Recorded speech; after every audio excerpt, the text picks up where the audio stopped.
And just that, the next episode has begun. Welcome back to Ace Attorney Dual Destinies. I'm your host, MegaShadowFist. The second video games, the second commentary. Last left off, we were talking to Mr. LaBelle about things. His hair's purple now. It was blue last time, right? I just noticed that. It's funny, like, the blue hair is the first thing. Well, I guess it's because blue and purple are kind of like similar enough that I don't think you would notice that immediately. But like yellow and blue are so different that that'd be pretty hard not to notice. Total's true identity.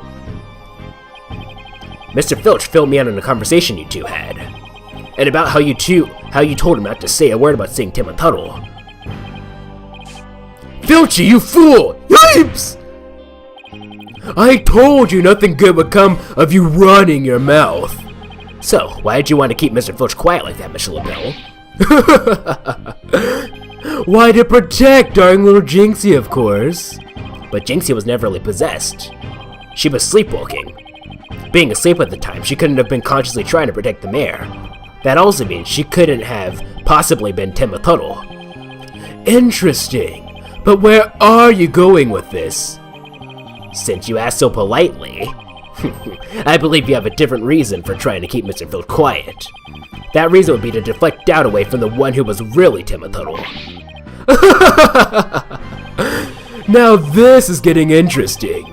Are you insinuating that I'm Tim and Tuttle? So sorry to disappoint, but I'm nothing of the sort. That's right, Mr. LaBelle even told me Tim and Tuttle was a jinx, so why would you— Huge!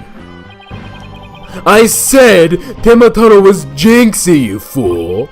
Honestly, you have the memory capacity of a flea. Practice it 100 more times. Yipes! So, have you been called to testify tomorrow? Yes, and I'm so looking forward to my courtroom debut. But you'll just have to wait until then. Oh, I'll be waiting with a special piece of evidence I've been saving just for you. Filchy, wake up, you lazy bones! Huh? Huh? What? Was I sleeping? I should touch you really on. Must have been that sweet cologne of yours, Mr. LaBelle. Made me rock sleepy, it did. Well, it's time for your lesson on what to do and say tomorrow. Oh, I'm begging you, not another lesson. I ain't cut out for this thinking and remembering stuff. Yay! Right up this Schnozola? Right up Schnozola! Keep quiet and do exactly as I say.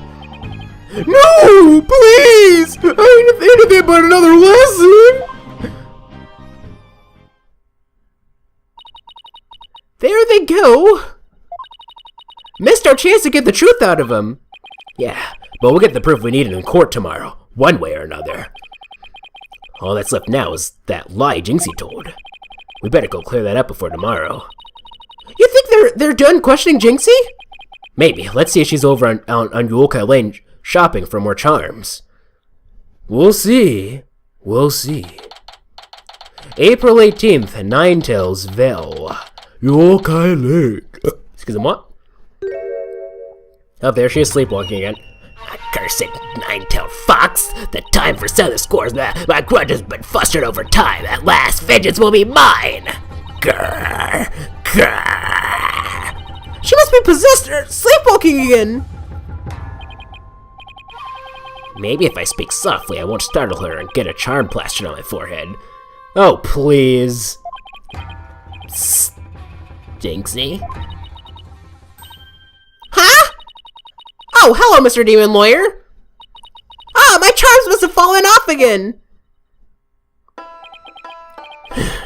Guess I can avoid a charm slap by toning down my cords of still. Ah, come on, don't ever— Dude, that's like a Justice family tradition. Don't tone down the cords of still, man. Are they done questioning you, Jinxie? Uh-huh. And on the way back, I stopped here to buy a new charm that was just released. Yeah, which one? Oh, the one with the nine-tailed fox and Tim and Tuttle. It shows them dancing together. Really? Really? Two better rivals dancing together? Uh-huh. It's a charm for rebuilding burnt bridges. Burnt bridges. I'm sure Phoenix knows all about that, eh? Oh, right, for the municipal murder issue. No, it's for the demon lawyer and insomniac prosecutor. It'll stop you two from fighting like you did in court this morning.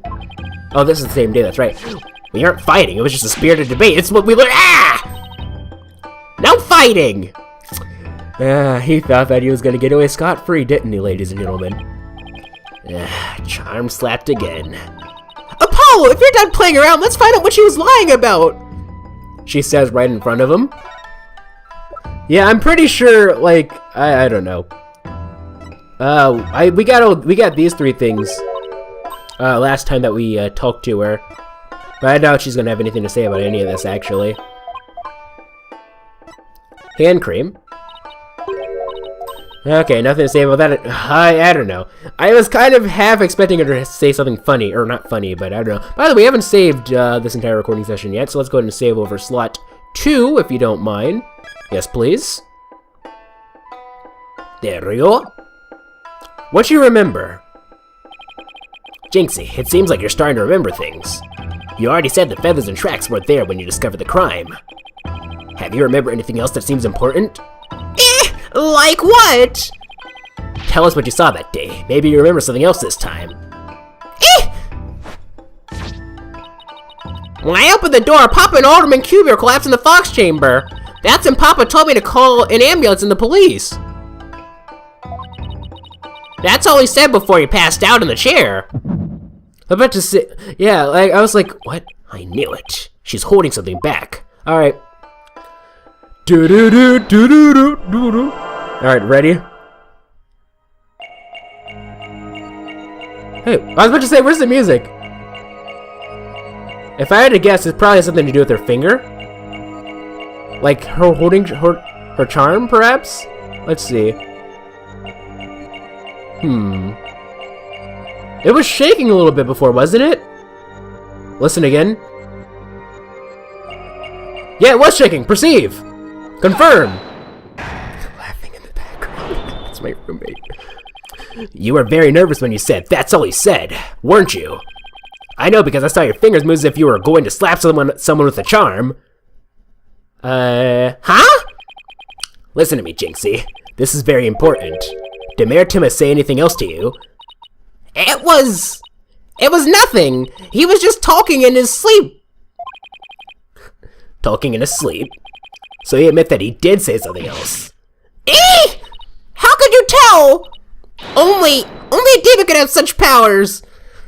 Actually, yeah, come to think of it, this actually isn't a very normal skill to have. I mean, actually I don't. I might be, I'll just say I have it, but no I don't. You know, I might be his cousin, but unfortunately I didn't inherit the Grimari genes, so I missed out on that part.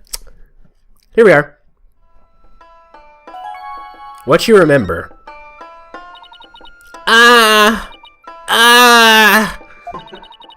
More laughing. Like I said, he was just talking in his sleep. I mean, why else would Papa say something like that? Could you be a little more specific? Before he fainted, he said, "Forgive me, Jinxie, I killed Alderman QB." Don't mind the laughing in the background. He said, "What? The mayor actually confessed to the crime?" But he didn't mean it. He couldn't possibly have known what he was saying. He was probably possessed, or maybe he was in the middle of a nightmare. A nightmare? No, this is a nightmare. This is one statement I wish I'd never heard. What in the world are we gonna do now? Return to the basics? That's right. Always believe in your client, no matter what happens. That is a lawyer's greatest and most trusted weapon. Right. Just believe in my client, even if all I can see ahead is darkness and despair. Jinxie, does Prosecutor Blackwell know about your father's confession? I didn't mention him when he was questioning me. I mean, there's no way Papa's the killer. Why would the mayor confess like that? Could he really have been dreaming, or simply delirious? Who knows? But I sure feel like I'm in a living nightmare right now.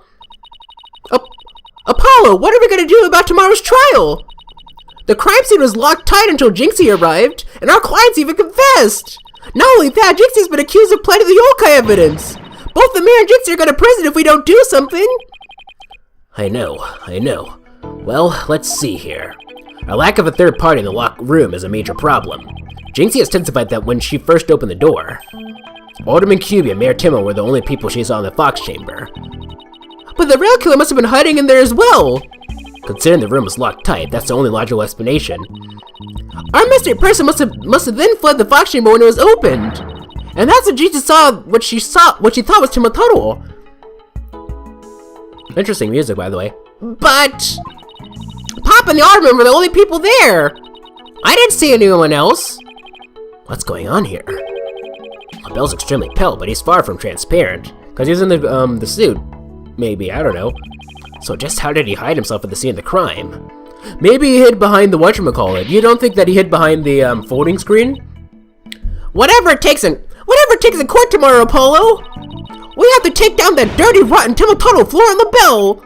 Right. We'll get him with a legal exorcism, justice style.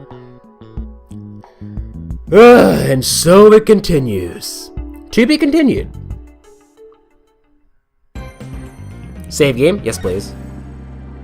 Over slot 2. Thank you. Alrighty then.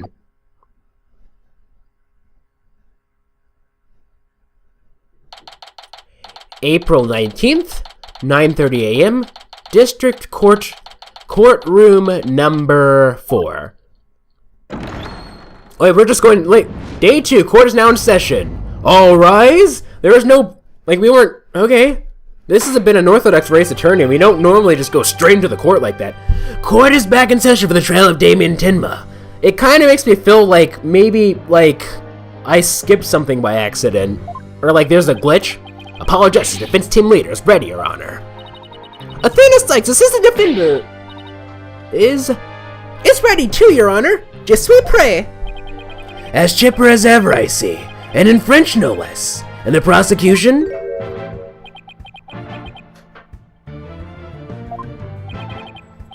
Very well then. By the way, I asked Detective Fulbright to provide sturdier shackles today.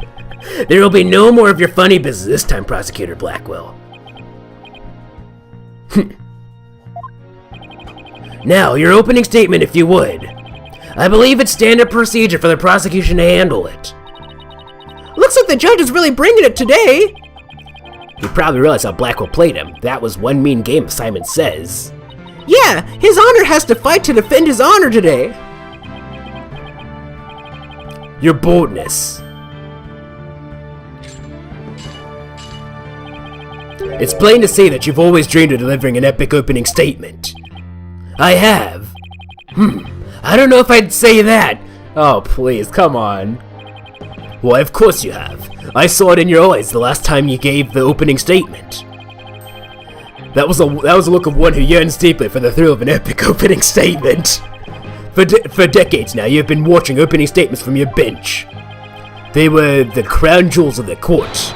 The one thing you could not possess. The crown jewels of the court. Now, at the long last, they are within your grasp. How could you possibly refuse? Oh, so you don't mind if I do it then? I'll make a special exception, just this once. Here we go again! Yep, more Blackwell's mind games.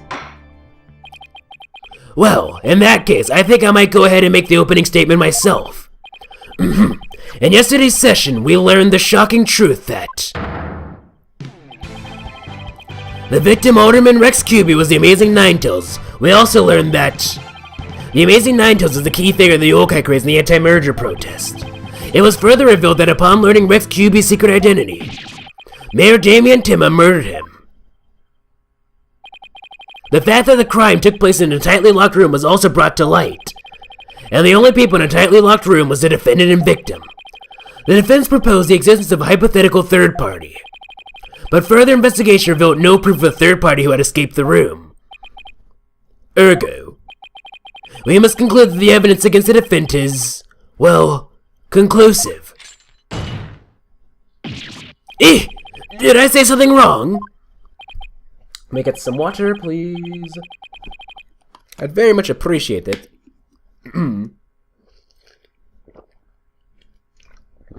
Throat was getting a little dry. That was quite astonishing. You've truly outdone yourself this time. Oh, one more thing to boast about to my grandchild. Well, this is not an unexpected turn of events. Now then, it seems the prosecution has called a new witness to testify. The inexplicable yokai evidence left at the scene of the crime. Well, does that demand some sort of an explanation? The feathers and tracks, weren't those left by the mayor while he was possessed? That was an act to protect his daughter. Excuse me. Oh, yes, of course, I had suspected as much. Wait, did he actually believe the mayor's award-winning performance? His daughter was the one who planted the yokai evidence. Ergo, the true identity of the yokai in the matter was the mayor's maid, Jinxie Tenma. Objection! Objection! The prosecution is engaging in mere conjecture. Would you care for some witness testimony then? For I am ready to prove that the little scamp is the one behind the Timatoro fuss. Witness testimony? I'll bet he means Filch and that creep LaBelle. Very well then. Bailiff, would you bring in the first witness?